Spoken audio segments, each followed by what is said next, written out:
चलो, अभी तक हम लोगों ने जो पढ़े थे वो शब्दालंकार का परिचय, शब्दालंकार के भेद ये पढ़े।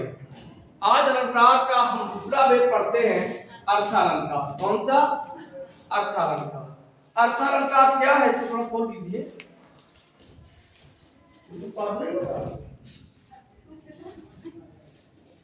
अर्थालंकार क्या है कि जहां काव्य की सुंदरता, जहां काव्य का सौंदर्य शब्दों में ना होकर शब्द के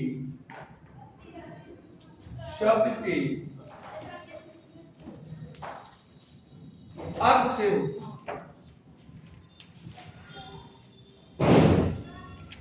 जहां काव्य का सौंदर्य, एक पंखा पीछे वाला चला दो, यहां तक हवा। जहां काव्य का सौंदर्य, हाँ, जहां काव्य का सौंदर्य शब्दों में ना होकर उसके अर्थ से होता है। किससे हो? शब्द में कोई सौंदर्य ना हो, शब्द के अर्थ से, शब्द के भाव से सुंदरता बढ़े, वो चलाओ वो वाला, ये बंद कर। भाव में, अर्थ में होता हो, किसमें होता हो? अर्थ में होता हो, उसे हम अर्थालंकार कहते हैं। यानी जहां काव्य की सुंदरता शब्द से ना हो, किससे हो? अर्थ से हो। जहां काव्य, कोई काव्य है, कोई ग्रंथ है, कोई रचना है, उसका जो सौंदर्य है, जैसे चरण कमल बंदो हर राई, चरण कमल बंदो हर राई। अब इस लाइन में देखिए, ये किसका कथन है, पहले तो ये बताओ। चरण कमल बंदो हर राई, जाति कृपा पन गिर लंगे, अंधे को सब कुछ दर्शाई, बहरो सुने गूंज पुन बोले, रंत चले सिर छत्र धराई, सूरदास स्वामी करुणामय, बार बार बंदो थे। तो किसका कथन है? अब यहाँ पे काव्य की सुंदरता देखिए, हे प्रभु मैं आपके चरण रूपी कमलों की वंदना करता हूँ। यहाँ से होगा मैं आपके कमल रूपी चरणों की वंदना करता हूँ। तो यहाँ पे शब्द का, यहाँ शब्द में नहीं बल्कि शब्द के अर्थ में सौंदर्य है, तो इसे हम अर्थालंकार कहते हैं। अब बात करते हैं अर्थालंकार की भेद। जहां काव्य की सुंदरता शब्द में ना होकर उसके अर्थ में होती है, उसे हम कौन सा अलंकार कहते हैं? अर्थालंकार कहते हैं। बात करेंगे अर्थालंकार के भेद की। तो परिभाषा समझी, जहां काव्य की सुंदरता शब्द में ना होकर उसके अर्थ से निकलती है, उसे हम अर्थालंकार कहते हैं। अर्थालंकार के बहुत भेद और अर्थालंकार भी बहुत है, लेकिन जो परीक्षा उपयोगी होंगे उन पे हम चर्चा करेंगे, क्योंकि परीक्षा पैटर्न बदल रहा है, तो हम लोगों को भी कुछ ना कुछ बदलना चाहिए। तो सबसे पहले अर्थालंकार का पहला भेद होता है सादृश्य मूलक अलंकार। सादृश्य मूलक अलंकार, सादृश्य मूलक जिनमें तुलना होती है, जहां एक दूसरे से समानता होती है, ऐसे अलंकारों को हम सादृश्य मूलक अलंकार कहते हैं। जैसे अब सादृश्य मूलक के अंतर्गत आएंगे क्या? जैसे आपका उपमा अलंकार है, उपमा, रूपक, उत्प्रेक्षा, भ्रांतिमान, ये कैसे अलंकार है? सादृश्य मूलक। प्रतीक, उदाहरण,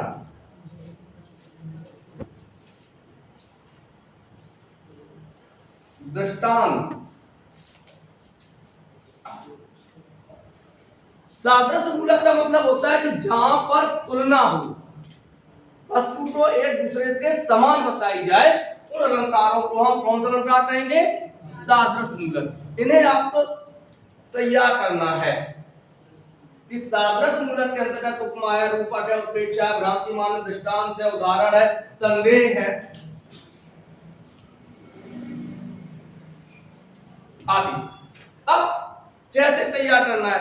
हो सकता है आपको उदाहरण के तौर पे वो वहां पे लिख दे कि सादृश्य मूलक अलंकार है, 2-3 भेद दे देंगे, या नहीं है तो इनमें से ही हमें लिखना है। दूसरा आता है सादृश्य मूलक के बाद विरोध मूलक। कौन सा?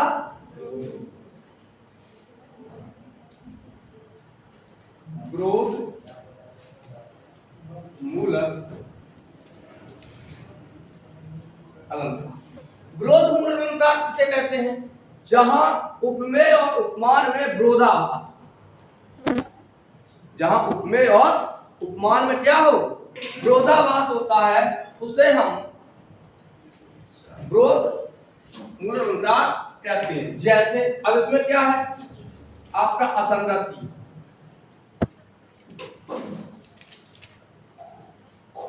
विरोधाभास,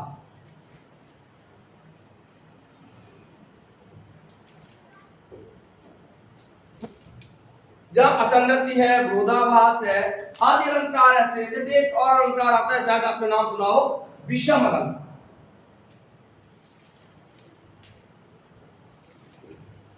तो असंगति, विरोधाभास, विषम, ये अलंकार किसके अंतर्गत आएंगे?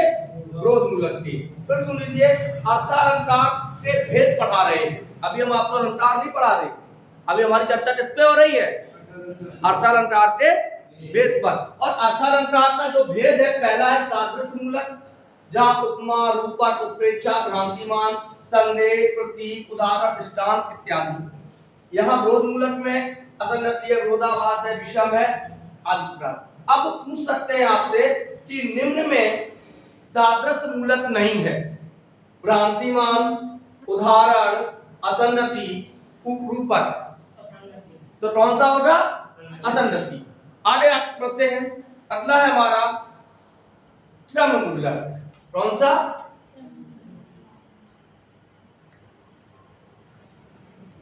क्रम मूलक, हाँ, अलंकार। जैसे अब क्रम मूलक में क्या होगा? जहां एक दूसरे के से क्रम न हो। जैसे आपका एकावली अलंकार है, एकावली, सार अलंकार। कौन सा? सार। क्रम मूलक, क्रम मूलक पढ़ा रहे? एकावली है, सार है, और कौन सा है? करणमाला।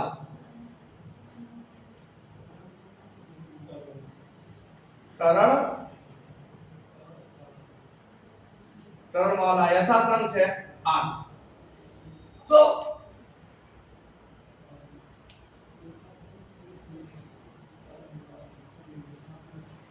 समझ में आ रहा कि सबसे पहले सादृश्य मूलक, सादृश्य मूलक में उपमा है, उत्प्रेक्षा है, रूपक है, उदाहरण है, दृष्टांत है, भ्रांतिमान है इत्यादि। इसके बाद आता है विरोध मूलक, असंगति है, विरोधाभास है, विषम। फिर आता है क्रम मूलक, जहां एकावली है, सार है, करणमाला है इत्यादि। अब आता है न्याय मूलक।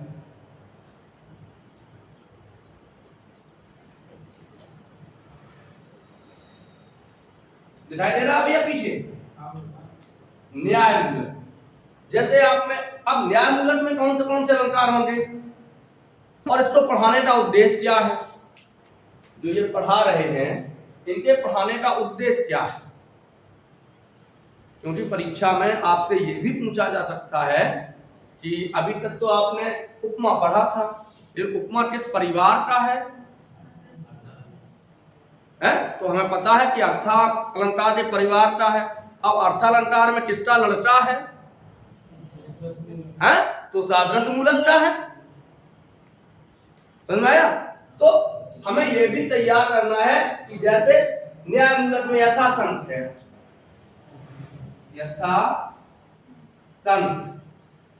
यथासंख्य को और किस नाम से जानते हैं? यथासंख्य है, तदगुण है,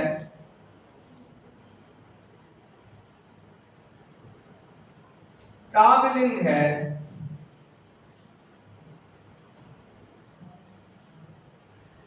यथासंख्य तदगुण काबलिंग, लोटोक्ति। कौन सा?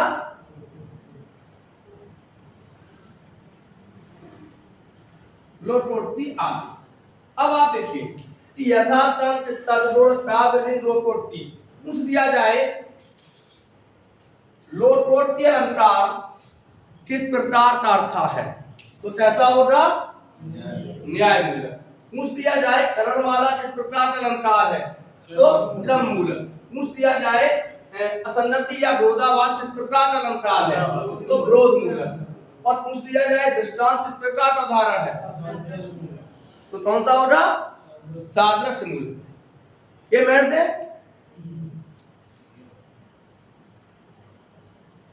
नीचे वाले में, ऊपर वाले लिखे हैं।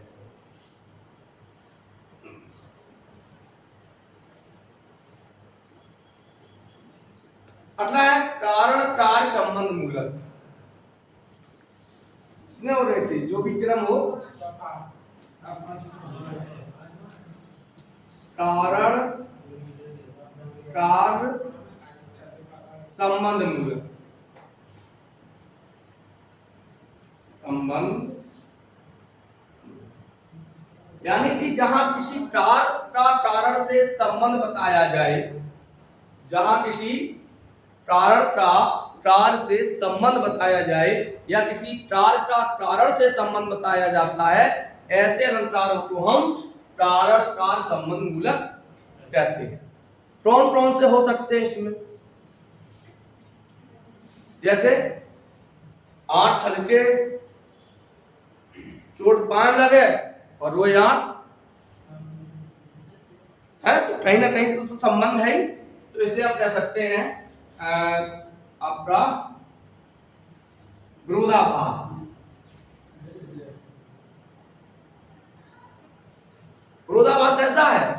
कारण का संबंध है। कैसा है? कारण का संबंध है। विशेषोक्ति,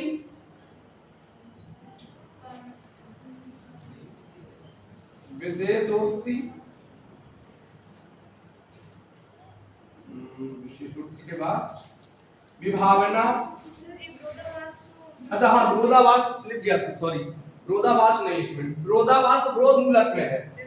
हाँ, विभावना है, विभावना। खुला खुला रहने दो।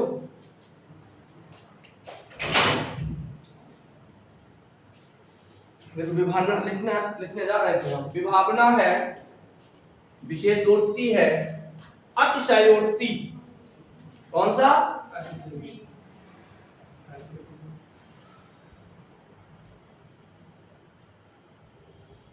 ध्यान रखना, कहीं कहीं पे इस तरीके से अतिशयोक्ति लिखा आ जाता है, गलत है। कैसा है? शब्द होता है अतिशय धन उक्ति, अतिशय धन उक्ति। अब जब हम संधि तो यहाँ होगी ना, तब हो जाते अतिशयोक्ति। और अधिकतर ये लोग ऐसे लिखते भी हैं और गलत कर देते हैं, अतिशयोक्ति। चलो आगे बढ़ते हैं। फिर आता है निषेध मूलक। कौन सा आता है?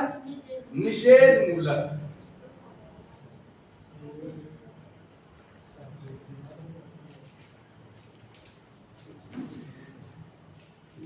समझ में आ रहा है? अच्छा, निषेध मूलक किससे कहते हैं हम? जहां किसी कार्य का होना मना हो, जहां किसी कार्य का होना मना हो, जैसे अनियोक्ति। कौन सा? अनियोक्ति। अनियोक्ति में क्या होता है? मना ही तो होता है।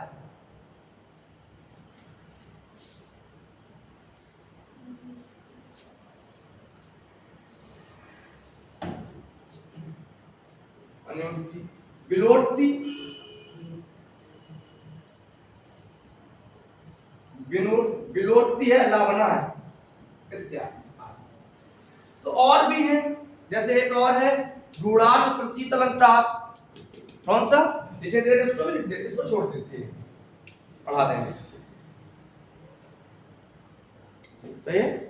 तो अगला हमारा बताइए, गूढ़ार्थ प्रतीत अलंकार। इसमें आपका सूक्ष्म अलंकार सुना ना, सूक्ष्म अलंकार, व्याजा स्तुति,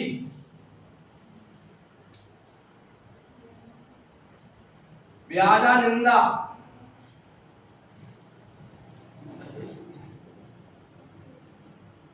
गूढ़ अलंकार। कौन सा? गूढ़ अलंकार।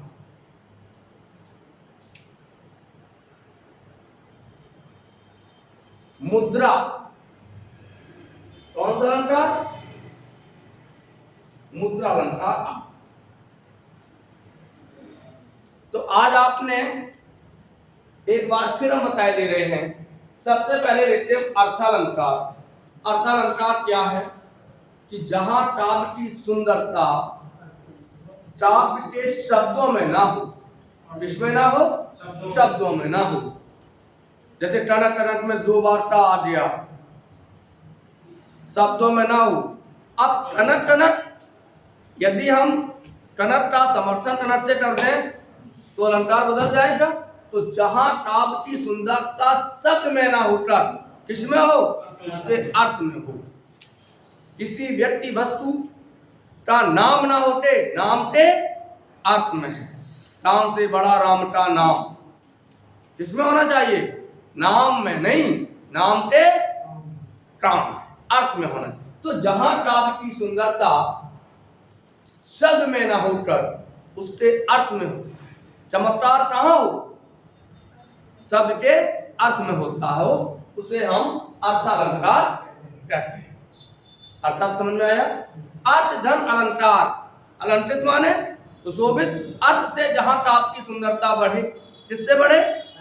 अर्थ से बढ़े, उसे हम अर्थालंकार कहते हैं। सबसे पहले अर्थालंकार का हम पहला भेद लेते हैं, सादृश्य मूलक। सादृश्य का मतलब होता है के समान, समान रूप से। जहां हम उपमेय उपमान की तुलना करते हैं उसे हम सादृश्य मूलक कहते हैं। जैसे उपमा, रूपक, उत्प्रेक्षा, भ्रांतिमान, दृष्टांत, उदाहरण, प्रतीक, संदेश इत्यादि। इनमें क्या होता है? इनमें उपमेय की उपमान से तुलना की जाती है। दूसरा हमने आपको बताया था कौन सा अलंकार? विरोध मूलक। कौन सा? विरोध से नाम से ही लगता है कि एक दूसरे से का विरोध हो। जैसे असंगति है, विरोधाभास है, ये कैसे हैं? विरोध मूलक है। उसके बाद हमने आपको बताया था क्रम मूलक। जहां एक जो उदाहरण दिए जाए या जो रचना हो उसमें अर्थ क्रम के अनुसार चले। किसके अनुसार चले? क्रम के अनुसार चले, तो उसे हम क्रम मूलक कहते हैं। कार संबंध, न्याय मूलक, इस तरीके से अर्थालंकार के हमने भेद पढ़े। कल हम लोग पढ़ेंगे। अब हम आपको इसके अनुसार नहीं पढ़ाएंगे, अब हम आपको इनके अनुसार पढ़ाएंगे कि जो हमारे लिए मोस्ट अलंकार होंगे उन पे हम चर्चा कर सकते। इनके नाम आपको इसलिए याद रखना है क्योंकि उन्होंने पूछ दिया सूक्ष्म अलंकार है।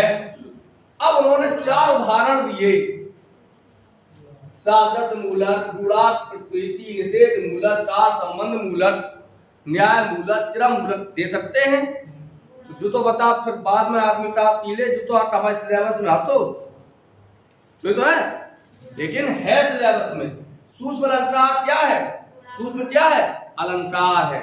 जैसे हमने छंद पढ़ाए थे, श्रृंगार क्या है?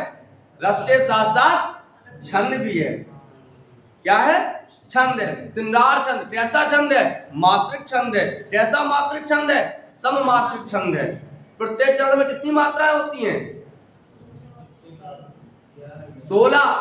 जो चौपाई में होती है वही उसमें होती हैं। तो क्या है, सादृश्य मूलक दृष्टांत, जैसे उन्होंने कह दिया कारणकार संबंध